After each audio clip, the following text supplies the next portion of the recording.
asalaamaaleykum mbokki internet Refane TV ñu ngi am mbégte ak kontaan bu baax a baax dellu si ak yéen si beneen numéro émission pencum askan wi tey nag suñu émission pencum askan wi dañu ciy dalal ay gan yu am solo fas yéene waxtaane lu jëm ci mbirum état civil ki ci jiitu mooy Ibrahima Yade nekk secrétaire municipal ci commune bu Refane Ibrahima ñu ngi lay dalal. jërëjëf sëñ Modou ñu ngi ziar bu baax Adama du moins am mbégte ak kontaante ci plateau bi ñu am tey jii mbégte surtout rencontré ci suñu naataango suñu collègue enseignante ñu di ko wax Mariama moom itam mu nekk nit koo xam ne ku disponible la ñu bokkoon cellule pédagogique yàlla dafa dogal tey ma détaché wu nekk à la surveillance donc moom mu continuer ci kii bi ba léegi donc ñu ngi koy gërëmal bu baax a baax di leen sant yéen tamit Refane TV ci invitation bi xam ne dinañ ñu may occasion tey ñu leeral ay mbir yu bëri ci wàllu état civil kon ñu kii ba voilà jërëjëf sëñ Ibrahima suñu beneen gànn bi ñu àndal ci plateau bi di soxna Mariama Diop nekk juriste de formation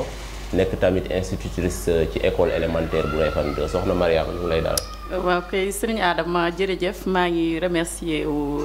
équipe bu Refane TV bi di nuyu ñëpp di kontaan tamit ci invitation bi. voilà jërëjëf donc tey nag dañu dalal suñu gan ñi nga xamante ni gan yu am solo lañu ngir fas yéene waxtaane li nga xamante ni mooy jafe-jafe yi nga xam ne moom la ñuy jànkoonteel ci wàllu état civil balaa ñuy commencé dañuy jox kàddu gi d'abord soxna Mariama. ñu bëggoon a xam. lan mooy état civil. état civil bu ma koy wax mën naa ni comme genre kàggu la foo xam ni dañ fay dajale mboolem ay këyit yi nga xam ne dina permettre ñi nga xam ne ñoom ñoo jiite dinañ mën a xam nit ki moom mooy kan fan la dëkk kañ la juddu ak lépp li nga xam ne moom moo ko concerné maanaam bu ñu koy définir ci tubaab dañuy wax ni état de la personne. maanaam nit ki li mu nekk yépp fa lañ koy paas. daanaka li Mariam wax ci état civil moom presque tënk na ko parce que da ngay gis sax nit su amul pièce état civil wala amul carte d'identité dañu naan ko yow surtout nag amagoo carte d'identité encore mu nekk lu am solo loo xamante ni waruñu koy foowe déclaration à la naissance donc mu nekk lu am importance ci nit ki donc boo ko amul rek daanaka yow nekkaguloo en quelque sorte mooy sa carte d'identité nit ki ñu xam ci yow saw tur saw sant fi nga juddoo say at yooyu yëpp li ci des aussi wax na ko parce que nekkul aussi da ngay am extrait rek ñu ne am loolu mooy état civil dafa lu xaw gudd la te compliqué mariage bi ci la décès bi ci la ak yeneen yoo xam ne divorce ak tout ça dafa boo ko tënkee lépp dafa loolu mooy wax état civil. voilà jërëjëf balaa ñuy xuusandi bu baax a baax ci question boobu xanaa nga may ma rek ma laaj soxna Mariama pour mu tënkal ma yan kayitu état civil moom la ñu am yan façon kayitu état civil moo am. kayit yi bëri na kayit yi mën a am état civil bëri na bokk na ci kayit yooyu kayitu juddu bi ñuy wax acte de naissance bokk na ci tamit acte de mariage may maanaam ñi nga xam ne dañoo sëy war nañoo mën a dem état civil mën faa déclarer seen mariage mais tamit bokk na ca acte de décès yooyu ay kayit la yoo xam ne ay état civil mën nga ko amee ci état civil bi. pour ne citer que ça. voilà jërëjëf loolu leer na am na solo. Serigne Ibrahima bu ñu xuusandee ci wàllu acte de naissance. acte de naissance kan moo mën a dem wuti ji acte de naissance. acte de naissance xale bi bu fekkee dafa juddu la première chose mooy dafa war dañu ko war a wutal acte de naissance mais kan moo ko war a wutal question bu am solo la parent bi muy papa ji wala muy yaay yi ñoom ñaar ñëpp kenn ku ci nekk war na dem wutal ko acte de naissance bi parce que bu fekkee da nga ngénte sa doom ba pare jox ko tur li ci war a topp premier acte bi ci war a topp mooy nga déclarer ko à la naissance. mën na dem aussi ba am un certain âge mu mënatu ko am mën na ko am sax mais su boobaa beneen procédure lay laaj ñu di ko wax jugement donc kon parent bi mën na ko déclarer chef de village bi mën na ko déclarer mais aussi dëkkandoo yi aussi mën nañ ko déclarer donc wala aussi ñi nga xam ne ñoo nekk ci district sanitaire bi également mën nañ ko déclarer yooyu personne ñëpp ñu ma cité kenn ku ci nekk war nga mën a déclarer xale bi mais nag déclaration am na muy laaj bu fekkee te ne am na beneen question bu jëm si loolu mën nañu bàyyi ba ki nga xam ne dafa juddu amagul kayit. voilà jërëjëf loolu leer na waaw soxna Mariama ba léegi rek bu ñu desandee ci wàllu déclaration de naissance boobu ba léegi rek est-ce que théoriquement ñi nga xam ne ñoom la Ibrahima Yade cité nii ñooñu rek ñoo war a mën a déclarer naissance su xale. waaw pour déclaration bu xale bi xale yi am na benn article bu ñuy wax article 51 bu code de la famille moom moo préciser ñi nga xam ne ñoom la ñu war a déclarer ñoo war a déclarer comme ni mu ko waxee tout à l'heure ñi ko war a déclarer xale bi bu juddoo ay waajuram yi ko jur muy papaam ak yaayam bokk nañ ci ay maamam tamit bokk nañ ak ñi mu bokkal famille ñëpp war nañ ko mën a déclarer ak ñenn ay jegeñaale yi war nañ ko mën a déclarer mais bu weesoo ñooñu tamit am na ñeneen ñoo xam ne bokkuñu ci famille bi mais yoon may na leen ñu déclarer chef de quartier bi ci la bokk chef de village bi ci la bokk procureur de la république moom itam yoon may na ko su fekkee ni xale bi déclaré wuñu ko ci ni koy yoon waxee war naa mën a moom déclarer xale bi. voilà jërëjëf soxna Mariama leeral yooyu am na solo voilà bu ñu jógee ci ki nga xamante ni moom moo war a déclarer xale bi léegi dañuy jàll si ci fi nga xamante ni xale bi bu ñu demee ba war ko déclarer yéen au niveau de la commune yan pièces la ñu leen di présenter pour ngeen mën a authentifier juddoo xale boobu noonu. waaw loolu question bu am solo la duñu tàyyi di ko fàttali toujours ñi nga xam ne ñooy ñëw si ñun di déclarer xale yi d'abord dañ koy defoon sax d'ailleurs affiche ci buntu bi nga xam ne ku ñëw di nga mën a lire ku mënta lire it xëy na nga mën ko amee boo duggee ci biir dinañ la wax naka la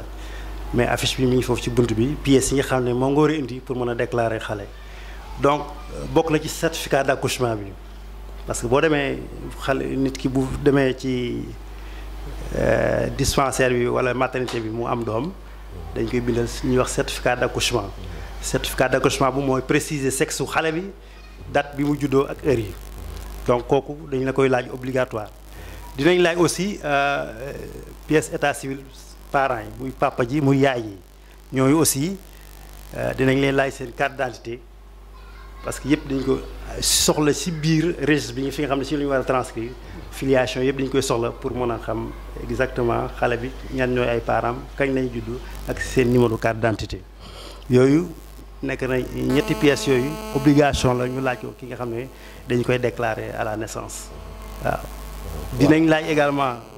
ay témoins mais ça dépend bu fekkente ne ci yenn cas de figure yi la dañuy laaj ay témoins pour ñu mën a témoigner que diw mii ñu war a déclarer diw ak diw ay waajuram diw la tudd également joxe tur bi ak sant bi moo yooyu ci beneen cas de figure la mais bu fekkee parent bi présenté wu na andi na certificat d'accouchement bi andi carte d'identité yi également dinañ koy faral di laaj muy seen livret de famille parce que yooyu yëpp dañu ko ci enregistré ci livret de famille après donc dafay laaj yenn saa yi ñu soxla ko ak seen mariage bon duñ ci exiger de trop nag parce que daanaka ci biir Réfane la plupart xamante nañ bu baax mais nag yoon la ñu laaj la un certificat de mariage pour xool diw mi kat moo jur xale bi parce que day am ay cas de figure yoo xamante ne nii nit boo deful attention nit mën na ñëw déclarer xale boo xam ne kañu koy wax ne mooy papaam lànk na ne juru ko donc yooyu ay dafa ay cas yu xaw a garaaw la yoo xam ne dina am malheureusement ñun heureusement du moins ñun mosuñu am des cas pareils mais ci suñu rencontre yi ñu am ak suñu président tribunal faral di am ay di ñu exposer ay cas pareils waaw. voilà jërëjëf sëñ Ibrahima bu ñu jàllee ci soxna Mariama léegi ginnaaw bi ñu jógee ci ki nga xamante nii moo war a déclarer xale bi acte de naissance bi kan moo ko war a délivrer. acte de naissance bi ki ko war a délivrer moom mooy officier d'état civil moom la yoon may sañ-sañu délivrer acte d'état civil wala bu fekkee ne du officier d'état civil moom ci boppam mu am kenn koo xam ne moom la délégué loolu koo xam ni moom lay jox moom mooy assurer liggéeyu état civil mais ku weesu ñii waroo mën a délivrer benn acte d'état civil. voilà ba léegi wax nga ci wàllu officier d'état civil. mais bu ñu nee officier d'état civil ñi nga xam ne comprendre ñu. du leer ci seen bopp bëggoon naa xam aussi kan ak kan ñoo mën a nekk officier d'état civil. officier d'état civil loi bi dafa wax ni soo demee loi bi dafa ni bu fekkee ni ay commune la ci biir commune yi maire yi ñoom ñooy assumer rôle officier d'état civil. bu fekkee ni maire bi ci boppam moom mënu ko assumer mën na désigner délégué mu assumer loolu wala mu am keneen koo xam ni moom lay jox ne koy yow yaa may représenter en tant que officier d'état civil. wante nag bu ñu demee aussi ci sous-préfecture yi ñoom tamit am nañ sañ-sañ yoon may na leen ñu mën a délivrer ay actes d'état civil loolu moom yoon may na leen ko. waaw bala may tontu ci question bi ma rebondir ci question bi nga posé madame sànq parce que pièces yi nga xam ne moom la war a utiliser pour mu mën a am jugement bokk na ci li ñuy wax requête de naissance bi donc dafay def requête de naissance boobu boo ñëwee à l'état civil dañu lay laaj carte d'identité papa yi carte d'identité yaay yi ak carte d'identité de 2 témoins ay photocopie yooyu 4 pièces la ñuy boole defal la li ñuy wax requête de naissance officier d'état civil bi signé ko nga doog ko mën a déposer au niveau du tribunal d'instance pour mën a am jugement bi. maintenant pour la question sa bàjjenu gox yi ba ci ICP yi ñi nga xam ne ñoo nekk ci poste de santé yi toujours ñu ngi yee askan wi ñi nga xam ne ñoom ñëw ci ñoom parce que bàjjenu gox yi dañuy faral di dajale yenn saa yi par 1 mois ça dépend ci seen calendrier di am ay causeries yi ñuy def yooyu yëpp ak chef de village yi ci la ñuy profito di nga xam ne di yee askan wi ci danger bi nga xam ne am na ci ki nga xam ne moo déclaré wul doomam à temps war a wuti jugement di ko ci fekk te yombal loolu aussi pour yombal ko maire bi def na ci ay jéego parce que c'est vrai que boo waree dem tribunal je crois que di nga dem 3 fois pour mën a am jugement bi autorisation bi parce que première fois di nga dem déposer ñu jox la rendez-vous bu ñëwee ci ngay dem pour mën a fay jugement bi donc di ngay fay 1000 francs pour ñu enrôler ko. 3e bi mooy nekk jour audience bi te jour audience bi en temps normal président bi daf lay convoquer ki moom jugement bi parents yi ak témoins yi ñoom ñi nga xam ne seen carte d'identité dem na ci requête bi ñooñu ñëpp mu nekk ay jafe-jafe yoo xam ne déplacement bi ay problème lay doon ci ñoom. maintenant pour pallier à ça maintenant mairie bi def na ci ay jéego bi nga xamante ne avec les présidents yi nga xam ne jot nañu fi jaar madame Aïssatou Kanté démarché nañu ak moom bu am ñaari audience foraine benn bi mu ngi ko 18 février 2018 beneen bi mu ngi nekkoon en 2019 jàppatuma mois bi mais yooyu yëpp avec présidente bi fi jaaroon ñu di ko Aïssatou Kanté négocié woon nañu ak moom bu am ñaari audience foraine yooyu audience foraine nag ci mairie bi lañ koy defee su boobaa teggil nañu parent bi jafe-jafe coono yi nga xam ne moom dafa war na dem tribunal defi ko foofu donc moom léegi équipe bi président mooy ànd ak greffier ñëw à la mairie foofu la ñuy defee jugement bi donc teggil nañu parent bi coono bi pour mu dem Bambey di yéegi wàcc donc bi ñu jógee ci loolu aussi avec Aliou Faye le président actuel moom it négocié nañu fi ñaari audience foraine également d'ailleurs actuellement nii may wax ak yow audience bi mu ñu programmé nii ci mois bi laaj na dossier ba actuellement mu ngi ciy travailler su paree dinañu jox date bi nga xam ne ci la ñu war a rencontrer à la mairie ak les intéressés mais le 12 mars 2020 ci la ñu jëkk a def ak moom audience boo xam ne aussi ci à la mairie lañ ko defee te audience bu ci nekk rek dafay bëri ay nit à chaque fois bu fekkee dañu fa daje ak suñu yeneen naataangu ci yeneen communes yi dañuy wax ne yéen Réfane xanaa kenn amul kayitu juddu parce que tellement dossiers yi dafay bëri parce que je me rappelle benn bi mu ngi demoon de 2700 et quelques personnes yoo xam ne amuñu woon kayit 2700 bii ma mujj a def récemment rek dem na ci 1340 dossiers donc ça veut dire que nit ñi ba léegi dañu am ay problème jafe-jafe ci pour wàllu këyit bi. donc vraiment ñu di leen lancer un appel que bu ñu xaarati ay jugement ku ci sa soxna amati gone nga tem deel ko déclarer loolu vraiment moom la ñuy lancer un appel di ko rappeler chef de village yi nga xam ne ñu ngi ci ay jéego pour que ñu sensibiliser askan wi nga xam ne ñoom la ñu boot ñu mën di déclarer xale yi à temps parce que ñu ci bëri chef de village dañu wax ne yéen sax yéen les premiers responsables ci yéen la. parce que je me rappelle am na suñu dernière rencontre bi am ak le nouveau sous-préfet mu leen wax ni yéen chef de village yi xale bu ci amul kayit yéen la ñu war a teg ci yoon waaw yéen chef de village bi yéen a war a jël carnet ñëw déclarer si ko à la voilà bu ñu taxawee foofu. ñun nit dina jógoo Dakar wala Saint-Louis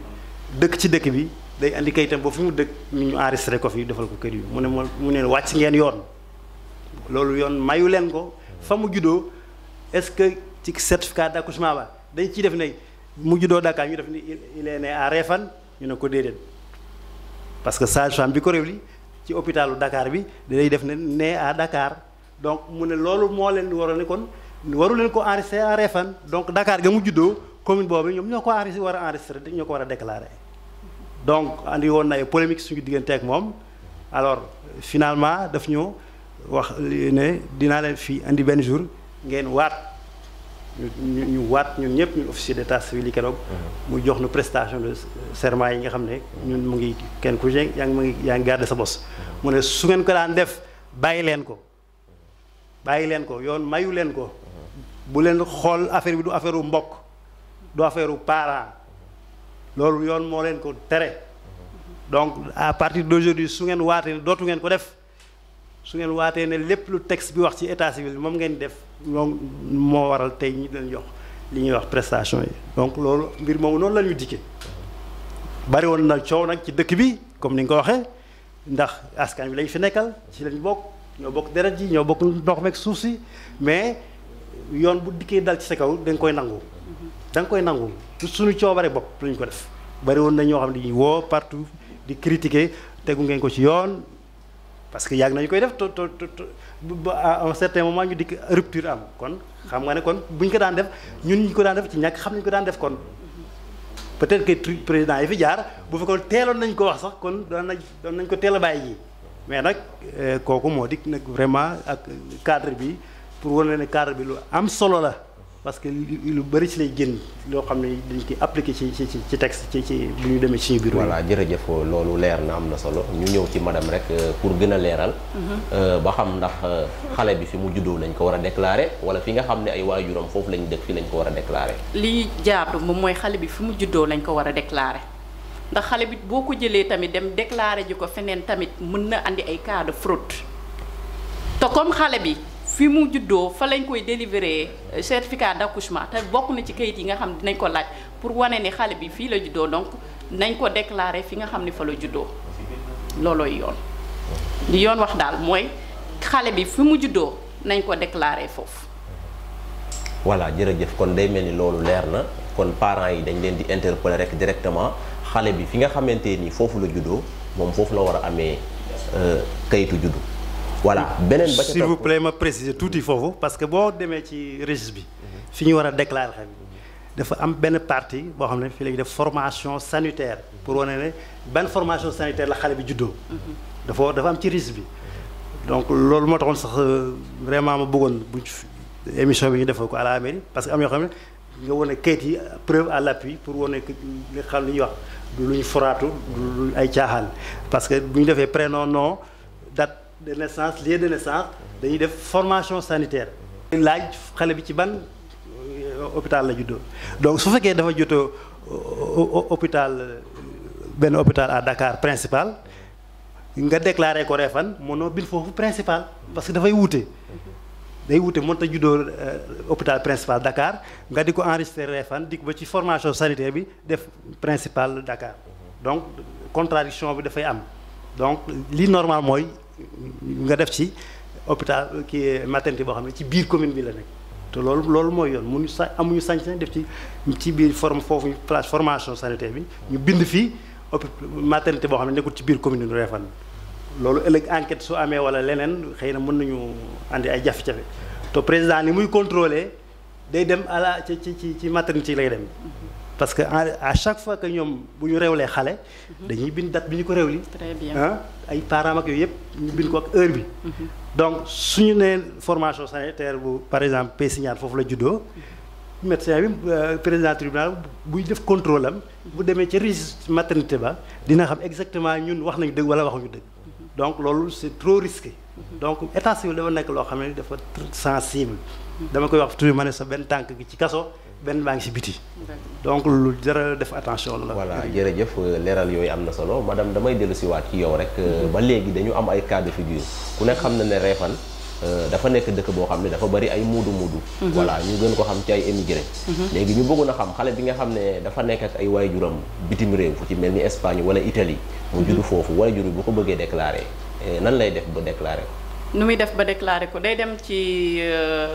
ambassade yi wala consulat yi nga xam ne ñoo représenté nguuru Sénégal donc foofu la ko mën a déclarer we voilà jërëjëf loolu am na solo ñu dellusiwaat ci yàdd rek ba léegi ci jafe-jafe yi nga xam ne moo fi nekk ñu gis ne état civil bu Réfane dafa bari ay problème yu demee ni que da ngay gis koo xam ne am na carte d'identité sax am na carte d'identité xam nga ku am carte d'identité moom waxuñu ne yow amoo kayit mais bu ñu demee ci registre yi doo exister foofu waaw wala boog ñii ci ay cahier la ñu leen di bind wala seen ay registre dañu détérioré wala dañu yàqu ñu bëggoon xam aussi loolu lan moo ko waral ak ban saafara ngeen ci mën a indi ba nga xamante ni kayit yooyu nga xam ne xëy na peut-être kayit yu yàqu la woon wala ay kayit yoo xam ne dañ ko inscrire woon ci loo xam ne jaarul yoon nan lañ mën a def ba régulariser kayit yooyu. effectivement ay jafe-jafe yi am na et partout d'ailleurs jafe-jafe yi foo dem daanaka fekk ko fa donc li nga wax lu am la ci état civil Réfane mën na maa ñëw bëgg extrait renouveler numéro par exemple 21 année 2014 ñu xool ne numéro bi keneen moo ci turu Mariama moo ci nekk yooyu dafay faral di am mais nañ xam ne aussi mbir mi continuité la li ñuy wax état continuité la. yu bëri dañ ko hérité ci équipe yi nga xam ne ñoo fi jaaroon muy kay yi ngay wax ak problème yooyu yëpp vraiment lu am la à Réfane mais nañ xam ne mënuñu ko moytu parce que ñun ñoo ko doon ci ñoom donc liñ ci war rek mooy jëm ci apporter ay solution te ay solution am na effectivement d'abord pour kay yi ngay wax noonu li koy waral en général maanaam ki nga xam ne moo nekk officier d'état civil wala maire bi wala président comité yi fi nekkoon da ngay def ci sa budget loo xam ne da nga ci imprimer ay registres nga war di jënd ay registres yu doy mettre à la disposition de l'officier d'état civil agent état civil ñu mën ciy enregistrer. au début da ngay gis ci benn année ñu commencé 2 registres 3 mu jeex soit dañuy tayal a jënd wala moyens yi amul pour ñu jënd ay registres ñu utiliser des cahiers. del di ci enregistré loolu lu am la def daal di ci enregistré nii mais personne bi nga xam ne moom lañ ci enregistré il n'est pas fautif deful dara ñëw na def li ko war ñëw déclaré ci doomam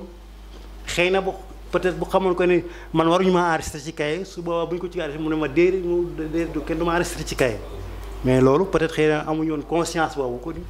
mais tey jii suñu ko bëggoon a def tey ku ñëw mairie ak problème yi xam ne wér na Réfane yëpp ñëpp xam nañ ko tey boo ñëwoon mairie ñu buddi la enregistré ci cahier da ngay lànk ne duñu ma ci enregistré xëy na bu njëkk nag loolu conscience boobu nit ñi amuñu koon peut-être jàppoon nañ ne lu jaadu la wala xamuñ ci dara mais loolu moo indi cahier yi soit parce que bu su ma jëlee année 2001 du premier numéro au dernier numéro lépp ci ay cahier la nekk du premier numéro au dernier numéro de l'année 2001 képp koo xam ne foofu nga sa cahier ci jur foofu la nekk jàppal ne c'est un extrait fictif d'après ni ko président tribunal bi waxee c'est pas mes propos donc président tribunal moo def descente à la mairie de Réfane ñu di ko wax Aliou Faye en présence du maire Mbaye Ndour les agents d'état civil ils étaient là man maa ngi fa woon mu def contrôle am seppi ne lii bu leen ci enregistré bu leen ci defalati kenn délivré ci benn extrait c'est des actes fictifs lii reconnaître ñu ko li ñu reconnaître mooy registre de naissance wala registre de décès wala mariage mais pas des cahiers de ñi donc c'est interdit bu ma gisati ngeen délivré ci kenn. alors loolu aussi saafara bi ñu ci doon jéem mooy que ni waxtaan nañu ak moom maire def na ci ay démarches sous-préfet def na ci ay démarches et que proposition yépp benn la woon mooy lan ñu jënd ay registre ñu paraphé ko ñu woo suñu collègues yi enseignants yi wala les étudiants kenn ku nekk ñu jox la registre pour ñu sotti ko ci loolu moo nekkoon solution bi nga xam ne moom lañu proposé woon moom la sous-préfet proposé waaye waa ji nee na ñett loolu mënut a nekk ce qu'il faut faire mooy annuler acte de naissance yooyu ñu annuler leen moo waral tey da ngay gis beaucoup de actes d'annulation yoo xam ne nii toujours dañu koy fréquemment dañu koy wut si foofu loolu moo waral andi jafe-jafe boobu beneen bi nga xam ne moom laa njëkk a wax sax mooy que ni da ngay ñëw ci wut si extrait ñu ne la numéro bi li moomuloo ko wala muy am ay double emploi yooyu aussi dafa faral di am donc nit ki bu concentré wul ci li muy def njub te toujours day faral di am parce que la première chose balaa ngay jox nit ki extrait bi da nga war a enregistrer ba pare mais boo par précipitation nga def extrait bi def numéro te enregistré go su demee ëllëg bu kenn dikkee même numéro bi nga koy joxaat parce que enregistré woo numéro bu ci topp donc yooyu ay jafe-jafe la yoo xam ni dafay faral di am waaw peut-être am na ay luq jur yoo xam ne peut-être nit ñi daan nañ ko ci def yow nga juddu 96 ñëw 2014 bëgg extrait kooku normalement jugement la borom war a am léegi nag ki nga fi fekk bu luq juree dem ca dernier numéro 96 ya daal dafa defal ab déclaration kooku c'est interdit loolu mooy faral di andi yéen yi te yooyu ay kaye la en général mooy dernier numéro yi ay kaye la parce que début la ñuy jënd ay registre rek mais fi ci càppaandaw gi du yor ay registre donc kaye la ñuy ubbi rek di ci enregistré voilà ñu taxaw foofu ba léegi soxna si damay ñëw ci yow rek pour leeral foofu tuuti bu fekkee inscription bu faux la wala mu nekk registre boo xam ne dañ ko perte léegi demandeur bi moom nan la mën a def aussi ba régulariser kayit boobu parce que tam kayit boo xam ne yow am nga ko ba daanaka am nga ci sa carte d'identité bu ñu dikkee rek ne la carte kayit boobu dañ koy annuler léegi il faut tam ñu wax la yow nan nga mën a def ba régulariser ko tribunal sur ce dama yaakaar ni tribunal rek nga war a mën a saisir parce que kayit yooyu noonu mënatoo dem mairie daal di ko fay am mënta nekk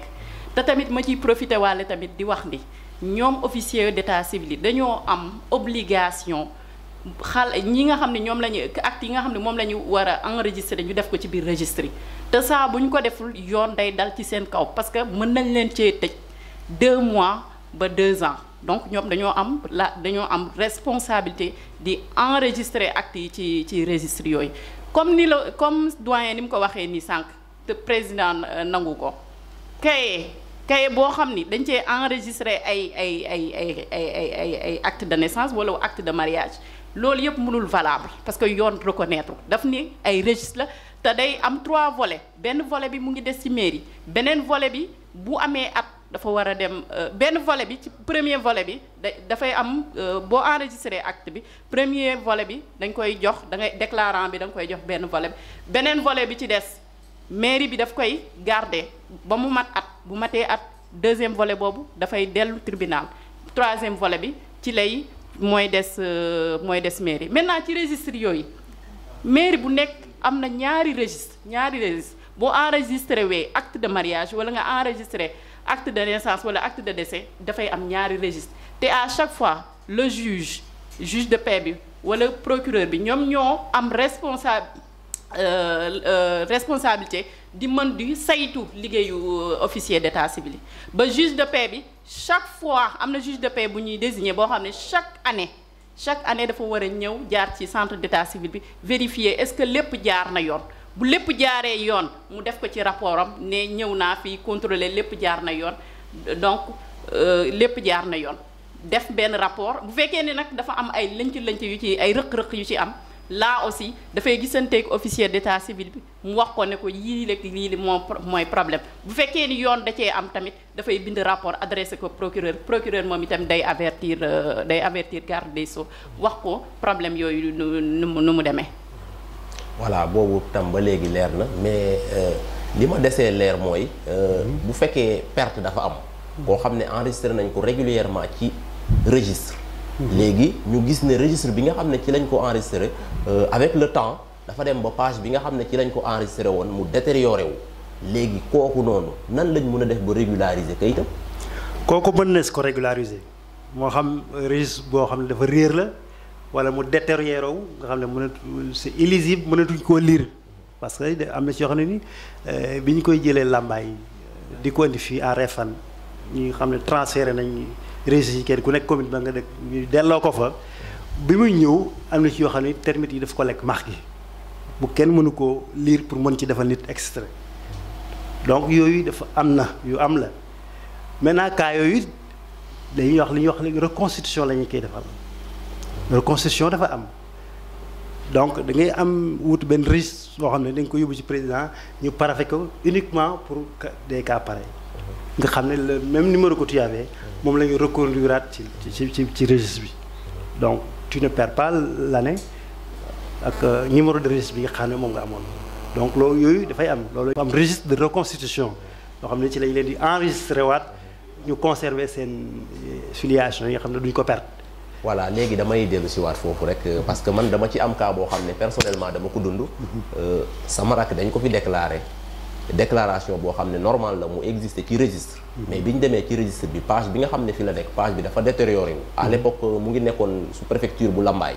léegi bi ma demee sous préfet ci boppam mu bindal ma kayit ne ma da ngay dem tribunal nga wut reconstitution bi ma demee maître Sine laa fa fekk ma jaar ci procédure bi ma war a jaar bu am reconstitution bi mais jugement wala reconstitution boobu nga ñu ma jox nga xam ne benn papier la bi ma ko indee comme nga ni nga ko waxee noonu nga ne dañ ko war a dugalaat ci registre voilà il paraît que reconstitution yooyu dañ ko bàyyi noonu ci ay feuilles mobiles ba feuilles yi nga xam ne mën na réeraat nekkul ci registre ba léegi loolu tam nekk jafe-jafe ba léegi donc certainement dañuy dikk aggravé ko ci page bi nga xam ne fii la max bi lekk su yàggee aussi dafay yàquwaat rek dafay yàquwaat mais am na registre normal boo xam ne reconstitution lañ koy tuddee bokkul ak registre bi nga xamante ne ci la ñuy def déclaration normale ak yooyu donc c'est un registre à part boo xam ne ñëpp yi xam ne seen kii dafa détérioré ci la ñuy dugal donc yooyu ay cas la yu am bokkul ak nag li nga xam ne annulation lañ koy wax par exemple bu dee ci kay boobu ngay wax noonu kooku président bi mu ñëwee bi mu defee compte dana ñuy annulation lay def annulation bi nag da ngay indi sa ancien extrait bi nga amoon ñu defal la certificat de non existence nga boole ko ak photocopie carte d'identité parents yi ak témoins yi comme kuy def requête ñu defal la dossier annulation nga signé yow propriétaire bi da ngay yow yaay signé dossier annulation bi parce que am day dafa am benn demande d'annulation bi ci la dañ ko ci joindre moom mooy signé maintenant officier d'état civil bi defal la certificat de non existence signé ko yooyu la ñuy boole maintenant ak bi nga déposé waat mais président li mu wax que ni bu fekkente ne jugement bi normaloon na baax na depuis 96 jugement bi nga amoon baax na bu ñu vérifier à la source que ne jugement bi normal na du jar ñu lay defal beneen jugement bu bees jugement boo lay jël enregistré waat ko ci année en cours bi ñu toll nii waaw mais bu fekkente ne borom déclaration normale la amoon kooku forcément day wut jugement waaw. voilà jërëjëf man tamit bëggoon naa intervenir ci kii bi ci dossier parce que même man mii loolu masoon na ma dal masoon naa dem benn mairie mooy mairie bi nga xam ne fa lañ ma déclaré wee ma doon wut kayitu juddu bi ma wutee kayitu juddu waa ji daal di ubbi bi mu ubbee registre bi daal di xool ne ma yow nekkuloo ci yow numéro bi nga wax nekkuloo ci man ko munta nekk ndaxte man numéro bi d'ailleurs kii laa ko présenté woon dama ko présenté woon livret suñu livret de famille parce que saa bu ñuy wut kayit dañuy yóbbu suñu livret de famille moo gën a wóor bi mu demee ndekete waa ji xoolaat gis ni ndekete dafa am ku xotti registre ba page boobu mais li ma jàppale moom mooy que mairie bi dafa am ñaari registre la garder dañoo xoolaat beneen registre bi ñu gisee beneen registre bi gis benn registre bi man dañoo xotti sama page dem taf ca leneen beneen registre bi maa ngi fa ci lañ leen ma demal après ñun dinañ régler affaire parce que xam nañu yow fii nga xam ni numéro bii nga xam ne moom nga ñu jox moom mooy sa numéro la mais dañ koo xotti dinañ xool ñu naka lañ koy réglé wee après man ci laa demee ma bàyyi leen noonu mais loolu tamit waa mairie yi war nañ ci xoolaat bu baax a baax war a xool seen liggéey ni ñu koy defee bu baax a baax ñi fa nekk tamit ñi ñu fa jël employé tamit ñu gën a ñoŋol seen liggéey li nga xam ni moom la yoon wax ñu appliquer leen ko loolu ñu koy appliquer noonu bañ a des fois rek que xaw ma nu ma ko mën a expliquer ñu baal ma rek. ñàkk a xam man dama naan ñàkk a xam moo tax. parce que bu ñu xamoon ne la leen cay fekk daanuy tar la.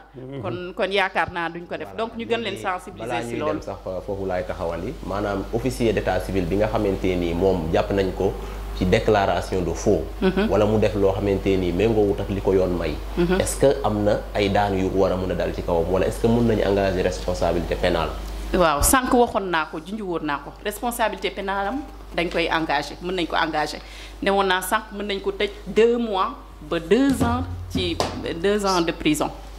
donc chez officier d'état civil bi donc xam na ni war na xam ni responsabilité yi pesé ci moom parce que état civil dafa nekk lu am solo loo xam ni importance am sax pour ñun mënuñu ko wax parce que importance am dafa rëy tellement que parce que dina permettre nga xam nit ki mooy kan ensuite dina permettre aussi état bi mun a xam population mu fan la ñu toll et que bu ëllëgee tamit yeneen stratégie yi mu war a mën a mettre en œuvre pour le développement pour le développement du pays tamit naka la koy yenn stratégie lay mettre en place mais li ma mën a wax ba mën a wax moom mooy que officier d'état civil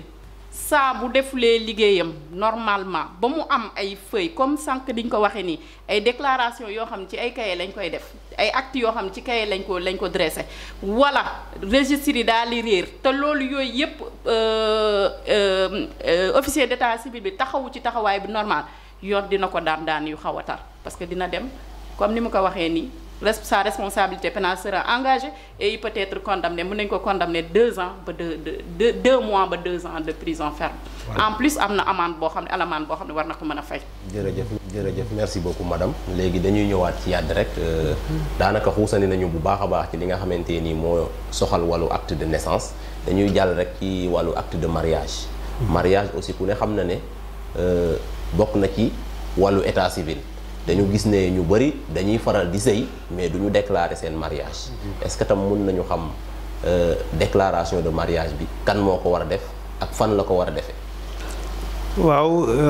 loolu aussi lu am solo la déclaration moom fi ñu koy defee benn la muy naissance bi muy mariage bi wala décès bi yépp état civil lañu koy defee donc d'abord ci mosquée yi am na ñoo xam imam yi dinañ la délivrer benn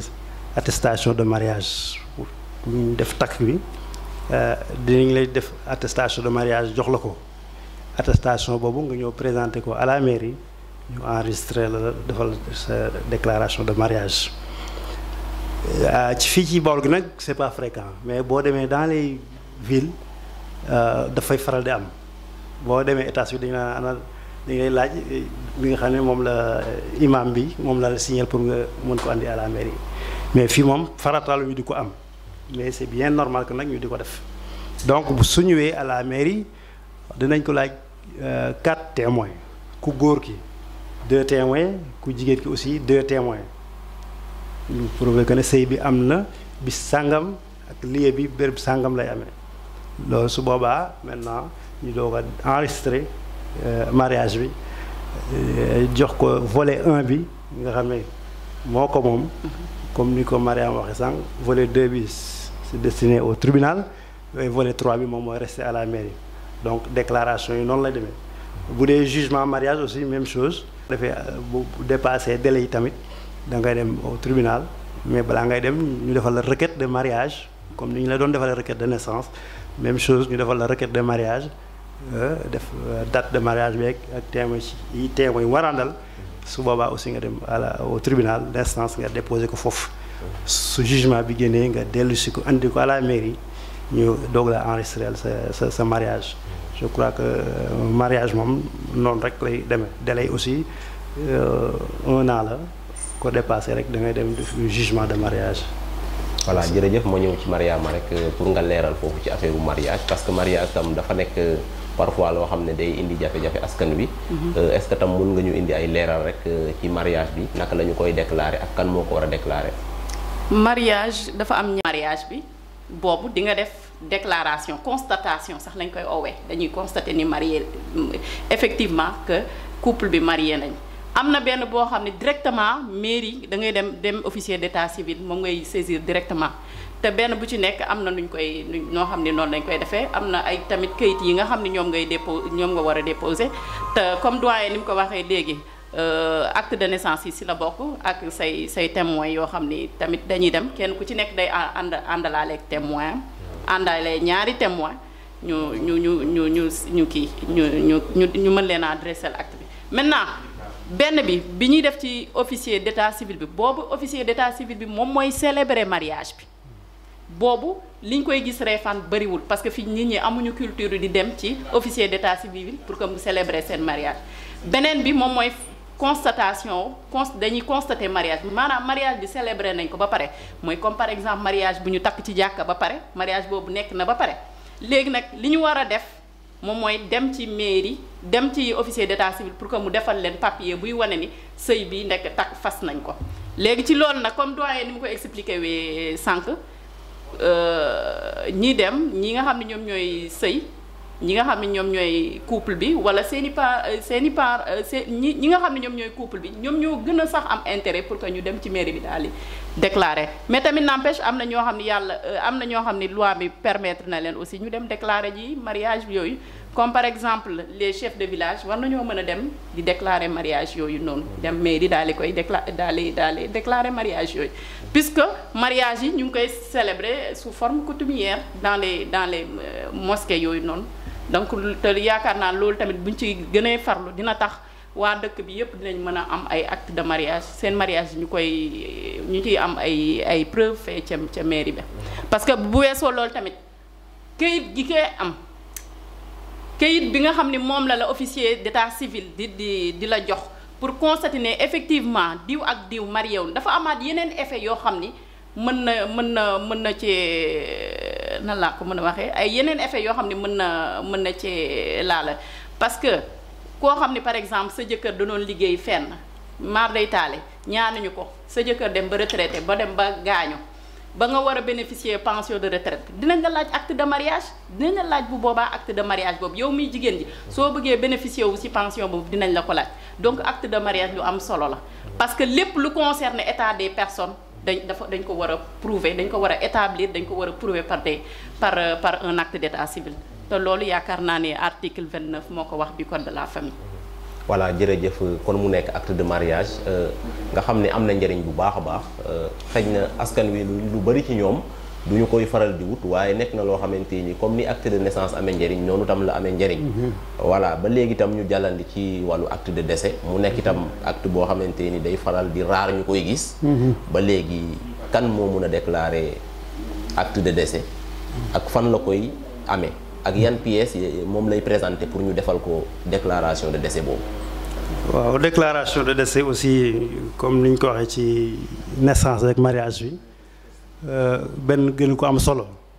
parce que fii Mariama daaneel sànq rek dafa nekk lu am solo loo xam ne nit ñi dañ ci du bàyyi xel comme ni ma ko wax ci pension de retraite yi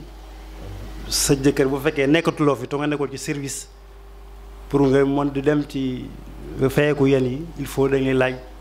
un certificat de décès buy prouver que ne sa borom kër nekkatul donc mu nekk këyit bu am solo ni yeneen këyit yi amee solo ki ko war a déclarer également parents yi mën nañ ko déclarer koo xam ne am na lien de parenté ak défunt bi mën na ñëw déclarer ko le chef de village également mën na ko déclarer wala fi bu fekkee dafa gaañu ci hôpital ci constater décès bi ñoom aussi mën nañu déclarer décès boobu donc bu ko defee ñu mën ko enregistrer au niveau de la mairie comme yeneen yi rek 3 volets lay am même chose la donc volet 1 bi ñu jox la ko 2 bi c'est pour le tribunal et 3e bi mooy rester au niveau de la mairie foofu ma ci préciser que ne au niveau de la mairie de Réfane boobu c'est déclaration yëpp c'est gratuit déclaration naissance bi mariage bi ak yëpp c'est gratuit boo sa déggee ma wax c'est gratuit suñu la enregistré c'est à toi yow mi nga xam ne yaa ñëw pour enregistrage bi wala décès bi wala naissance bi bu fekkee te da ngay laaj volet bi kese rek ngay soxla kooku c'est gratuit mais bu fekkee da nga soxla extrait bi nag si la ngay doog a fay mais déclaration bi moom c'est gratuit waaw kooku duñ ci feeku nit ki dara waaw surtout décès bi nag même bu fekkee da ngaa soxla extrait bi boo tey ñun su boobaa aussi boo tey duñ la ci feeku dara mais bu fekkee da ngaa soxla extrait de naissance wala extrait de mariage si lañ lay doog a feeku loolu aussi ay précision la woon xam ne ak anti. voilà jërëjëf soxna Mariama ba léegi rek ci acte de décès. yan pièces moom la ñuy laaj pour mën a déclarer li nga xam ne moom mooy décès. Pour déclarer pour décès mu ngi def fii bu fekkee ni nit ki dafa faatoo ci hôpital là docteur bi médecin bi war naa mën a établir benn kayit buy wane ni kii nii la faat fii la faatoo. fii la faatoo donc kayit boobu muy del joxe ci lañ koy defaree ci lañ ko war a mën a defaree acte de décès. maintenant tamit boo demee ci comme par exemple ñi nga xam ne dañ leen a denc ci kaso yi wala ñu faatoo foofu ñooñu tamit greffier bi moom mooy defar benn kayit boo xam ne mooy attesté ni nit ki faatu na. te ci kayit boobu tamit la ñuy basé wee pour mën kaa defal acte de décès bu weesoo loolu nag ñi nga xam ne dañoo faatu seen kër ñoom dafa war a am bu fekkee ni dañoo faatu ci loo xam ni bu fekkee ni dañoo faatoo ci loo xam ni dañ ciy gis signe de violence là moom il faut toujours médecin attesté il faut toujours ñu jaar ci médecin bu ñu faatoo ci loo xam ni violence dañoo am njort ni violence a ngi ci dañoo war a jaar ci médecin ba mu attesté ba pare après ñuy doog a uti ji kayit kii de décès bi ñu doog a ut acte de décès. jërëjëf loolu leer na day mel ni traversé nañu différents actes d'état civil yi nga xamante ni moom la ñu am lu ci demee ni naissance mariage ak décès waaye ba léegi rek dafa am benn question boo xam ne maa ngi ko bëggoon fàtte sax ci wàllu naissance. ñu gis ne dafa am ay catégorie xale yoo xamante ne nii parfois dañuy am difficulté pour am extrait de naissance est-ce que mun nañoo xam xale bi nga xamante ne nii bon ci niñ ko mën a waxee dañ ne xamuñu papaam kooku est-ce que yaayam rek mën na ko déclarer. kooku il faut mu am ay témoins je crois wax naa ko ci njëlbeen gi ma ne bu fekkente ne présenté nañu livret de famille bi wala seen certificat de mariage bu wane ne ñii sëy nañu. ñooñu pour ñu déclarer seen doom du am benn problème mais nag bu fekkente cas de figure yooyu la noonu dafay laaj nag mu am ay témoins yu wane ne diw mi diwa ko jur wala diw jur ko pour ñu mën ko enregistrer parce que dafay am ay enfants ramassés ak yooyu yëpp te ils ont droit à l'état civil waaw man xale yi mën nañ ko for te loolu dafay faral di am yenn saa yi nga dégg for nañu xale ci mbalit sàngam ak yooyu te ñooñu aussi dañ leen a war di déclarer à l'état civil. donc yooyu témoins yi daf ciy baax pour ëllëg yow mi nga xam ne yow yaa koy enregistré yow officier bi nga mën ci aar sa bopp waaw parce que jox naa benn cas de figure sànq ne leen nit mën naa am doom ak benn soxna ba pare lànk ne du moom yooyu dafay am na ci société bi mu nekk lu doy waar te xale boobu dañ ko war a enregistré dafa war a am papa am yaay mais yaay yi moom xam na exactement xëy na ki ko jur bu fekkente ne jaarul ci différentes personnes su ak ñoom su boobaa mën na bañ a xam kan mooy exactement papa yi xale bi mais nag da ngay gis foo xam ne dañuy def bâton maanaam du ñu def turu papa yi. dañu koy bâtonné bu ëllëg bu papa yi reconnaître ne moom moo ko jur su boobaa ñu doo ko def turu papa yi donc loolu dafay cas de figure yooyu dafay am ci état civil waaw. voilà jërëjëf madame comme ni ko sëñ Yadou waxee rek day mel ni xale bi nga xamante ni xamuñu papaam yaay ji rek doy na pour ñu mën ko déclarer. waaw xale bi nga xam ni xamuñu papaam yaay ji moom moo ko en principe moom moo ko war a déclarer ji wala ay mbokki boppam moom ñoom ñoo ko war a dem ñoo ko war a déclarer ji. léegi bu muñ koy déclarer ji bu boobaa tamit extrait wu yaay ji la ñuy yóbbu ak comme doyen ni mu ko waxee nii ay extrait wu yaay ak aussi des témoins pour que ñu mën ko déclarer mais partie papa ji comme ni ko doyen waxee nii dañ koy baare pour que boo lëgee bu paa ji manifesté wee aussi ba kaa reconnaître ñu may ko loolu parce que yoonam droit am la te leneen aussi xam nga yoon dafa tere jigéen pour que bu fekkee ni baay bi dafa nanguwul doom dafa reconnaître doom bi yoon daf koy tere pour que muy def une action en indication de paternité loolu dañ ko tere woon code de la famille daf koy tere donc ku jigéen ki nga xam ni doomam xale bi nga xam ni baayam reconnaître wu yaayam mën na ko déclarer wala ay mbokkam mais buñ koy déclarer aussi buñ ci dugal papam parce que papam reconnaître ko te loolu buñ ko defee bu boobaa yoon day dal seen kaw amuñu sañ-sañ boobu. voilà jërëjëf day mel ni yegg si nañ ci suñu càppaandawu émission xanaa rek sëñ Yade dama lay joxaat kàddu gi rek pour nga tàggoo. waaw jërëjëf kon ñu delluwaat rek di leen sant di leen gërëm ci invitation bi di sant Mariama bokkal plateau bi di sant aussi bokki Refane yëpp yaakaar naa émission bi ni ngeen ko xalaatee am na solo ndax xëy na feeñal na lu bëri loo xam ne ñu bëri lëndëmal nañ seen bopp tey xëy na yeewu nañ ci mu ci déclaration yi surtout et que may profité foofu aussi di lancer un appel nit ñi population bi yëpp que ni képp koo xamante ne ni da nga amati sa doomu juddu na nga profité ngir yàlla nga dem déclarer ko ca ba muy teel niñ ko waxee bu mu paasee weer te déclaré wu loo ko mën na dem nag ba at waaye nag gënut li gën mooy nga déclaré ko ci à temps un mois soo mënta dem chef de village bi ñoom tamit ñu wax leen ñu gën a soñ population bi ci loolu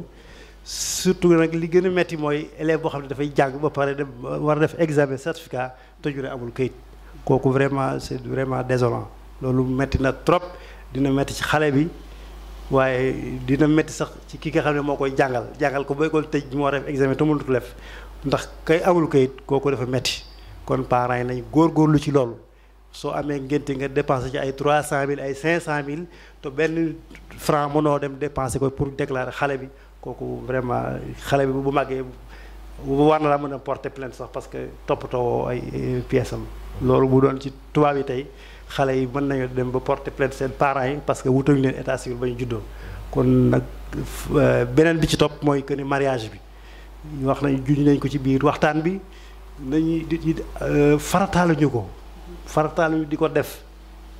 man benn bis maa ngi déclaré mariage sama benn frère magam bu góor ma di ko laaj carte d'identité mu ne ma yow loolu lu mu koy doyee ma ne ko kon yow mi la amuloo mu ne man aw ma mariage moom te mu ngeeg ñaari soxna ba ci ñett amul kenn ku ci xam ne ni wutal la certificat de mariage donc loolu mu nekk lu doy waar yaakaar nañ ne doom xëy na intellectuel rek ñoo ko soxla tout sauf ça ñu nekk ci entreprise yi ci yeneen sociétés yëpp dañ koy soxla décès bi même chose donc soo ñëwee à la commune da ngay gis ni ci benn année bi daanaka benn registre de décès lañ ci utiliser te benn registre bi mu ngi def 50 personnes 50 personnes et pourtant li fiy dee ci ay nit ci biir commune bi ëpp na 50 personnes par at mais du tax registre bi fees den saa yi sax doo ak 30 année bi jeex décembre ñu clôturer ko donc loolu aussi vraiment mu nekk lu doy waar sensibiliser nañ ci wax nañ ci waxati ci mais ba léegi daal nit ñi dafa mel ni xamuñu solo si nga xamante ne moo am ci déclaration naissance bi wala mariage bi wala décès bi kon ñu ngi remercier ñëpp di sant ñëpp di gërëm ñëpp. jërëjëf soxna si. ma jox la rek kàddu bu mujj nga tàggoo. xanaa kontaan rek ci jataay bi ñu am fii waxtaan tamit ci lu jëm ci état civil loo xam ne lu am importance la sensibiliser aussi suñu population yi donc yéen itam yéen waa Refane TV sant naa leen tamit gërëm naa leen parce que yii ay initiative la yu baax yu am solo parce que population bi ñu nekk buy population wu Refane soxla nañu davantage ñu di leen xamal li nga xam taxawaay bi nga xam ne moom la ñu war a taxawu en tant que citoyen parce que mënuma wax ni man citoyenne la dëkk biir Refane awma kayitu judd awma kayitu mariage wala mu am ay nit ñoo xam ne wàññeeku nañ fi te amuñu kayit yooyu noonu donc émission yi di leen organiser ba pare di ko def ci wolof profité ci aussi di xamal nit ñi seen i àq ak seen i yelef dina tax population yi di gën a comprendre lan lañu warlu lan la leen yoon sant ñu di ko def lan la leen yoon tere ñu di ko ñi nga xam ne ñu bàyyi ko di profité ci également balaa ma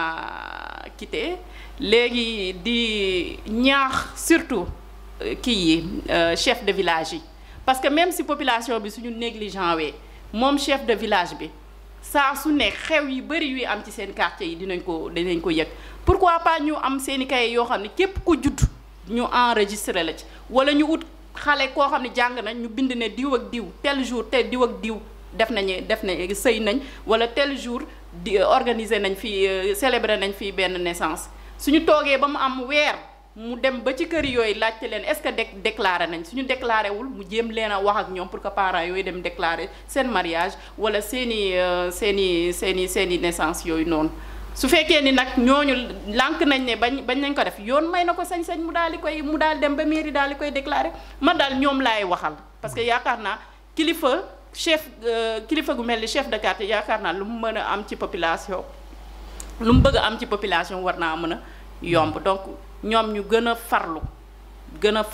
a ñaax population pour que ñuy dem di déclarer ji seeni mariage seeni naissance ak décès yi nga xam ne am nañ ci dëkk bi tamit ñu koy kii maa ngi sant naa ñëpp gërëm naa ñëpp wasalaam. jërëjëf soxna Mariama kon yegg si nañ ci cappaandawu émission bi xanaa di fàttali rek ne tey dañ doon waxtaanee sujet boo xamante ni bu am solo la nga xam ne mooy li nga xam ne moo soxal état civil. donc comme ni ko sëñ Yad waxee rek ñu ngi interpeller ñi nga xamante ni ñoom ñooy chef de village yi mais également di interpeller imam yi ak bajani gox yi ak ñi nga xamante ni xaj na ay intellectuel la ñu nekk ci dëkk bi ñu gën a farlu gën a ñaax nit ñi gën a toppatoo li nga xamante ni mooy état civil parce que dafa nekk loo xam ne lu soxal askan wi la te loo xam ne ñëpp a ko war a am. xanaa balaa may jeexal rek damay remercier bu baax a baax sama invitation bi sama invité yi ci invitation bi nga xam ne nangul ngeen ma ko. di leen sant di leen gërëm bu baax a baax. di terminer rek ci Mariama aussi sa disponibilité vraiment émission bi ñu la ko waxee da nga bàyyi li nga jàpp ni yëpp pour woyu suñu donc ñu ngi la siy jaajëfal bu baax a baax. mu nekkoon rek seen émission pencum askan wi di sant di gërëm suñu internet yi Refane TV ñi nga xam ne ñu ngi ci biir réew mi ak ci bitim réew di leen sant bu baax a baax ci topp bi ngeen ñuy topp. di leen xamal ne rek su ngeen bëggee topp suñu émission pencum askan wi abonné leen ci suñu chaîne YouTube wala Facebook te bu leen fàttee activer waale cloche notification yi ngeen mën di am suñu émission bu loolu passé di gërëm di sant sama caméraman bi ma jàkkaar lool di gërëm également technicien Ablaye Mbaye ak suñu monteur ak équipe waa Refane TV yépp su ko defee rek ñu di leen jox dig daje bu beneen yoon incha allah